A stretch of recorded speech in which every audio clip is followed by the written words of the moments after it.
Bismillahirrahmanirrahim. En güzel maqtash ve en esil madiheler alemlerinin yaratquchisi ve pervişçisi Allah Teala'ga xasdır. Haq dinni bizlerge yetkizgen suyumlik peygamberimiz Hazreti Muhammed Aleyhisselam'a durud, dua ve salam yollayman. Hürmetlik okurmenlerimiz, növbette huzurunlağa İslam Aqideler namlı kitapның davamını sunumuz. Küfri, cahiliyet, fisk, zalalet, nifak ve murtetlik. Sual, küfrünün ma'nisi nima? Küfr sözünün lug'atdagi ma'nisi perdeleş, yushurush ve yepish deganlik bo'lib, islom terminlaridagi ma'nisi bo'lsa, Alloh taologa yoki payg'ambarlardan birasiga yoki Qur'oni Karimning Alloh taoloning so'zi ekanligiga yoki iymon etishga buyurilgan masalalardan birasiga inkor qilish deganlikdir. Chunki haqiqatni inkor qilganlik haqqoniylikdan iborat insonning asli va sof tabiatini pardalab yoshirganlik bo'lib, Alloh taologa va Alloh taolo iymon etishga buyurgan haqiqatlarga inkor qilgan odam kofir, ya'ni haqiqatni yoshirg'uchi deb atalgan. Kufrining turlari. Kufr ikki turlik bo'lib, ularning biri e'tiqodlik kufrlik, yana biri amaldagi kufrlikdir. E'tiqodlik kufrlik sodir qiluvchisini iymondan chiqaradi. Ammo amaldagi kufrlik iymondan chiqarmasimi gunohga botiradi. E'tiqodlik kufrlik va uning turlari. E'tiqodlik kufrlik qaysilar? E'tiqodlik kufrlikning turlari tovanligicha. 1. Kufri inkor. Kufri inkor Qur'oni Karimga yoki sahih hadislarga yoki ularda kelgan hukmlarga va yoki ular orqali bekitilgan 5 vaqt namoz, ro'za, zakat qatorliq farzlarning yoki ahkamlarning birarsiga inkor qilish demakdir. Buning dalili Alloh taolaning bunu so'zi: وَمَنْ أَظْلَمُ مِمَّنِ افْتَرَى عَلَى اللَّهِ كَذِبًا أَوْ كَذَّبَ بِالْحَقِّ لَمَّا جَاءَهُ أَلَيْسَ فِي جَهَنَّمَ مَثْوًى لِلْكَافِرِينَ. Yani Allah'ga yalğanını çaplagan yoki haq kelganda uni inkor qilgan odamdanmi zolim odam bormi? Cehennemde kafirlarga joy yo'qmidi? 2. Kufri takabbur. Kufri takabbur islom ahkomlarining haq ekanligiga iqror qilib turib, cho'ngchilik qilganlikdan uningga bo'ysunmaslik demakdir. Bu xildagi kufri iblisning kofirligiga o'xshash kufridir.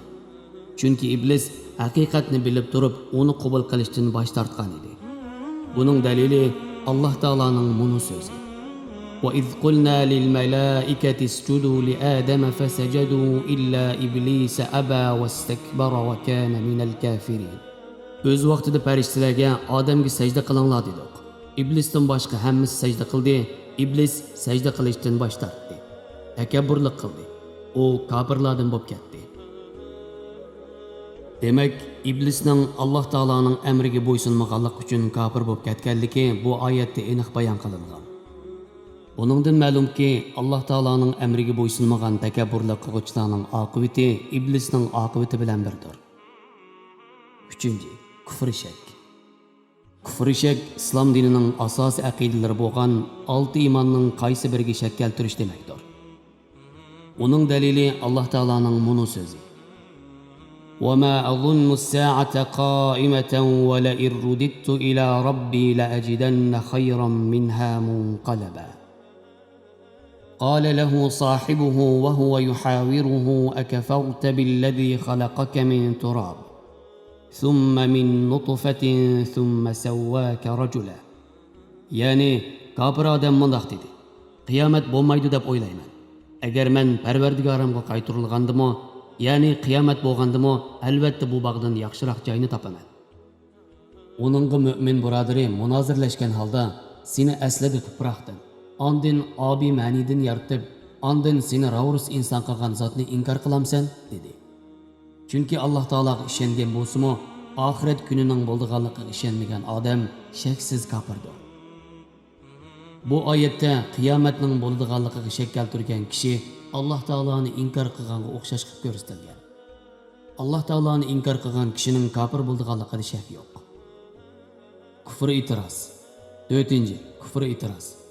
Kufr itiroz islom dinida buyurilgan amallarga qarshilik bildirish va ulardan yuz o'rish demakdir.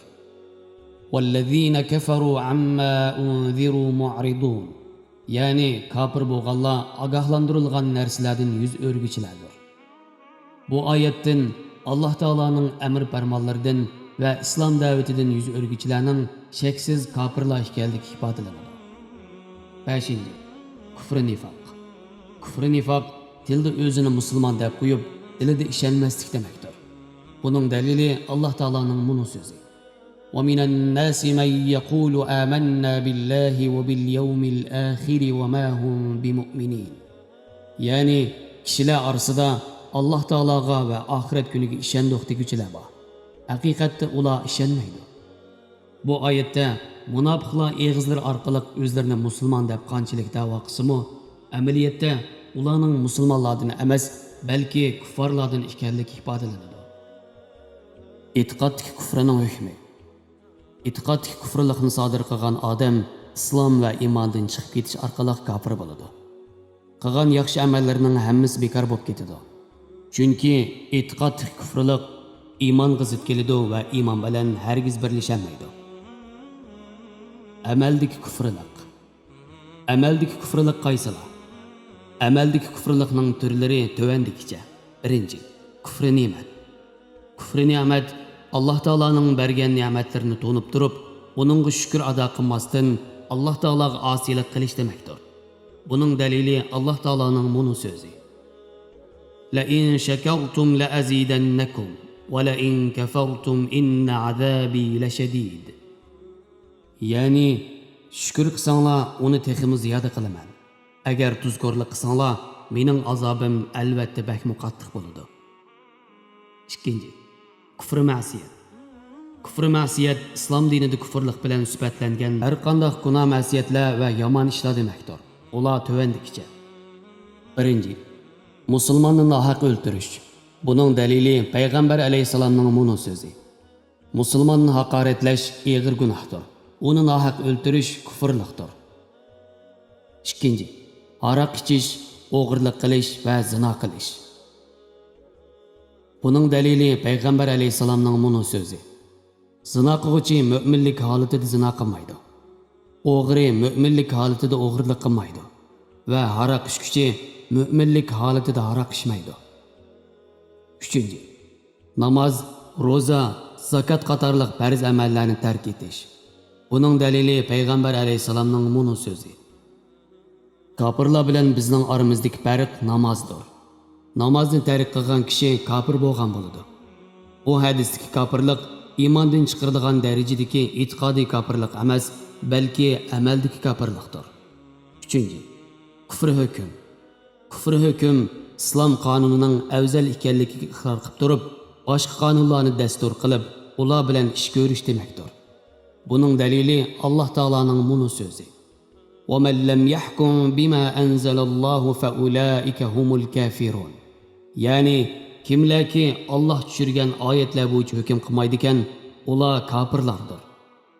Ama Allah Teala'nın kanununu bu esirge uygun gelmeydi degen itiqat bilen ya ki yerlik kanunlarını onundan evzel ya ki okşaş sanıgallıktan Allah Teala düşürgen İslam kanunundan yüz örgüçüle itiqat küfürlükünün hükmüge kirdi. Çünkü bu xil küfürlük itiqadi küfrünün cümlesinden bulup imanga zid keladi. Şoňa bunu sodir qilguvchilar kafir bo'ladi. Amaldagi kufrlikning hukmi.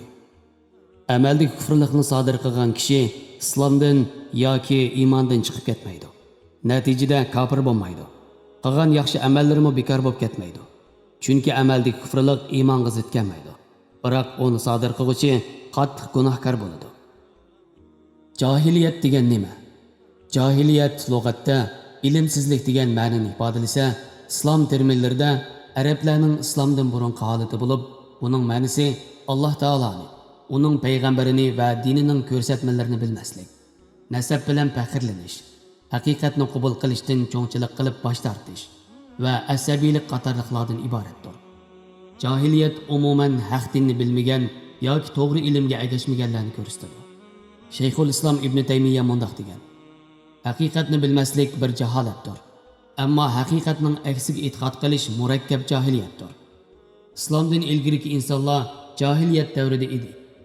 Ular barliq xurafatlari va buzuq e'tiqodlarining hammasi jaholatdan kelib chiqqan bo'lib, butlarga cho'qinadiganlar. Yahudilar bilan xristianlar hammasi bir butun jahiliyatda edi. Ammo islomdan keyin mutlaq jaholatga xotima berilgan bo'lib, nisbiy jaholat davom qilmoqda. Dunyoning hech bir yerida mutlaq va umumiy jaholat yo'q. Chunki hatto musulmon emaslarning davlatidami musulmonlar tepiladi. Xuddi ba'zi insonlar islom davlatlarida yashab turibmi, musulmon bo'lmaganlik sababli jaholatda yashagandek, kuffarlarning davlatida haqiqatni to'nib musulmon bo'lganlikdan islomiy hayotda yashayotganlar bor. Bir odam musulmon bo'lgan bo'lsa-mu, agar uningda jahiliyatga oid qoldiqlar tepilsa, u kishida jahiliyatning illatlari bo'lgan bo'ladi.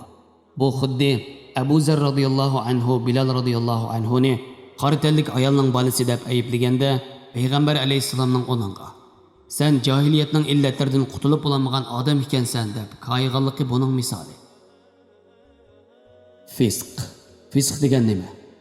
Fisq lug'atda chiqish degan ma'noni ifodalasa, islom terminlarida Alloh taoloning itoatidan chiqish, to'g'ri yo'ldan adishish, dinning ko'rsatmalariga amal qilmaslik deganlarni bildiradi. Alloh taoloning itoatidan chiqqanlar, hatto hech itoat qilmaganlarmi fosiq, ya'ni fosiq deb ataladi. Buningga binoan har qanday bir kofir fosiqdir. Shuningdek, cho'ng gunohlarni qilgan musulmonmi fosiqdir. Fosiqlikning turlari. Fosiqlik ikki turlik bo'lib, biri musulmonlikdan chiqib ketgan kofirlarga qartilgan. Yana biri cho'ng gunohlarni sodir qilganlarga qartilgan fosiqlikdir.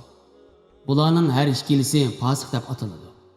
Ammo avvalgisi kofir ma'nosida, keyingisi yo'ldan chiqqan gunohkor ma'nosidadir. Qur'oni Karim iblisning kofir bo'lganligini bayon qilib, u Rabbining amridan chiqdi. Chunki iblisning Alloh taoloning amriga xiloflik qilganligi uning kofir bo'lganligi edi.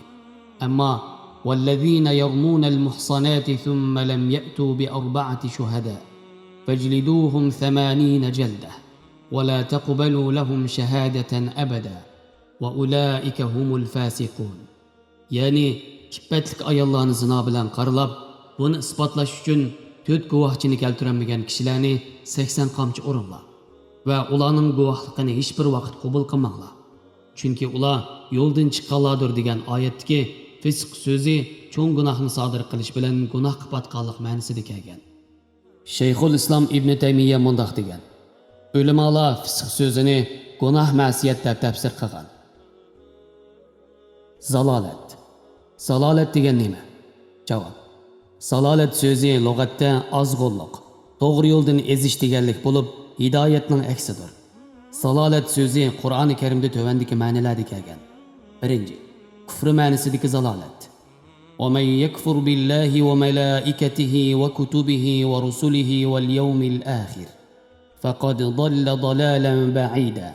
Yani kimki Allah'ның farishtalarını, kitaplarını, peygamberlerini, ahiret gününü inkar qiladigan, o qattiq azg'an bo'ladi.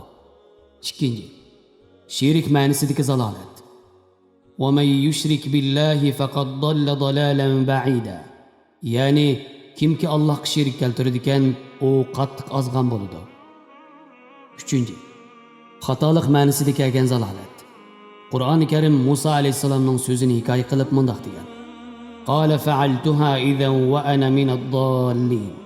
Yani men o ishni qilganimda azg'unlardan edim. Yani xatolashganlardan edim.